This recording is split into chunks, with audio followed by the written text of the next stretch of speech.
مفتی خالد الازہری کے اصلاحی بیانات اور وظائف کے لیے مفتی صاحب کا یوٹیوب چینل سبسکرائب کریں۔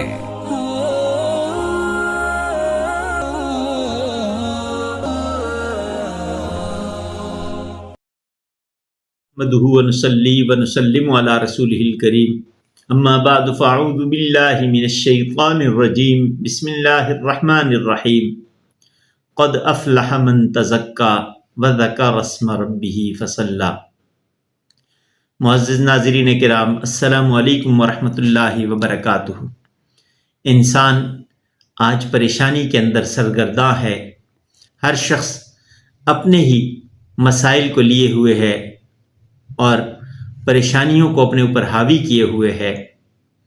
سب کچھ جانتے ہوئے انسان کو پتہ ہے کہ سکون جس کا میں متلاشی ہوں وہ سکون اللہ تبارک و تعالیٰ کی طرف سے ملے گا، لیکن اس کے باوجود جانتے ہوئے، بوجھتے ہوئے، سمجھتے ہوئے غفلت میں پڑا ہوا ہے اور یہ سمجھ رہا ہے کہ شاید بہت مہلت ہے۔ مہلت تو ہے، لیکن یہ نہیں پتہ کہ کب تک ہے، کتنے وقت کے لیے ہے، یہ کسی کو معلوم نہیں۔ اللہ تبارک و تعالیٰ نے انسان کو ایک بہترین نسخہ بتا دیا کہ کامیابی کہاں پہ ہے۔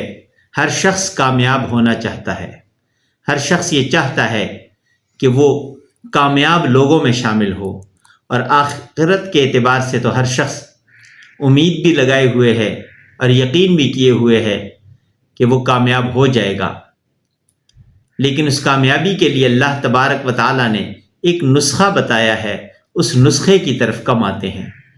اللہ تبارک و تعالیٰ نے قرآن کریم میں ارشاد فرما دیا، قد افلح من تزکا وذکر اسم ربہ فصلی۔ اگر تم کامیاب ہونا چاہتے ہو تو اس کا حل اس چیز کے اندر موجود ہے۔ فرمایا بے شک کامیاب ہو گیا من تزکا، جس کسی نے پاکیزگی حاصل کی۔ اب وہ پاکیزگی کیا ہے؟ پاکیزگی ظاہری پاکیزگی تو ہم ہر وقت پاک پاکیزہ اور بنے سنورے رہتے ہیں، لیکن اصل پاکیزگی اندر کی پاکیزگی ہے کہ انسان اپنے باطن کو پاکیزہ کر لے۔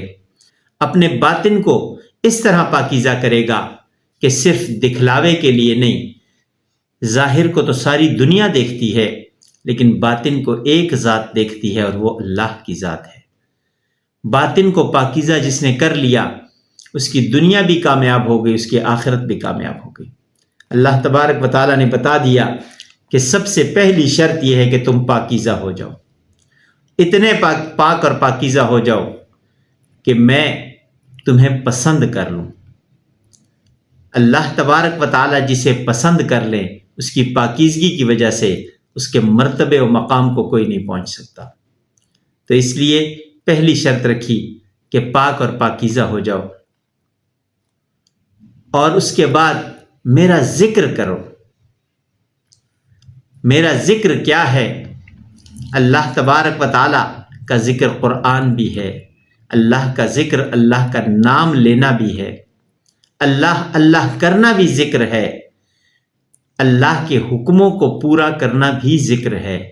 ہر وہ چیز، ہر وہ کام جو اللہ تبارک و تعالیٰ کے لیے ہو، اللہ تبارک و تعالیٰ کی وجہ سے ہو، اللہ کے حکم کے مطابق ہو، وہ اللہ کے ذکر کے زمرے میں آتی ہے۔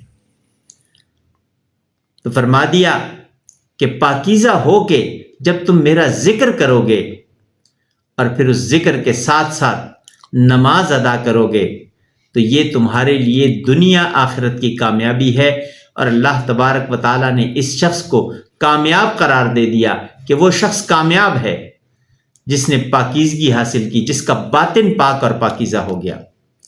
تو اللہ تبارک و تعالیٰ ہمارے باطن کو پاکیزہ دیکھنا چاہتے ہیں کہ میرے بندے باطنی طور پہ بھی پاکیزہ ہو جائیں۔ ظاہر کو تو پاک اور پاکیزہ کر لیں گے، خوبصورت بنا لیں گے، لیکن کیا وہ خوبصورتی صرف بناوٹی ہوگی یا حقیقی ہوگی؟ حقیقی خوبصورتی باطن کی خوبصورتی ہے۔ جس کا باطن خوبصورت ہے وہ خوبصورت شخص ہے، وہ کامیاب شخص ہے۔ اور پھر باطنی پاکیزگی حاصل کرنے کے بعد اللہ کے ذکر کی طرف متوجہ ہو جائے، ہر وہ کام کرے جس سے اللہ یاد آئے، اللہ کے حکم پورے ہوں، اللہ تبارک و تعالیٰ کے ارشادات پہ عمل کرے، اللہ نے جتنی چیزیں فرض کی ہیں ان کو اپنائے، جس چیز سے منع کیا ہے ان سے رک جائے، یہ سب اللہ کے ذکر میں شامل ہے۔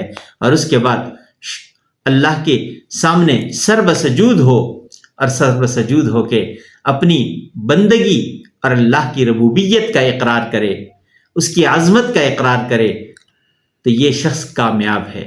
کتنا آسان سا طریقہ اللہ تبارک و تعالیٰ نے بتا دیا، صرف اپنے باطن کو پاکیزہ کرنا ہے، باطن کو پاکیزہ کر کے مجھے یاد کرو، میرے سامنے سر بسجود ہو جاؤ، تم کامیاب ہو۔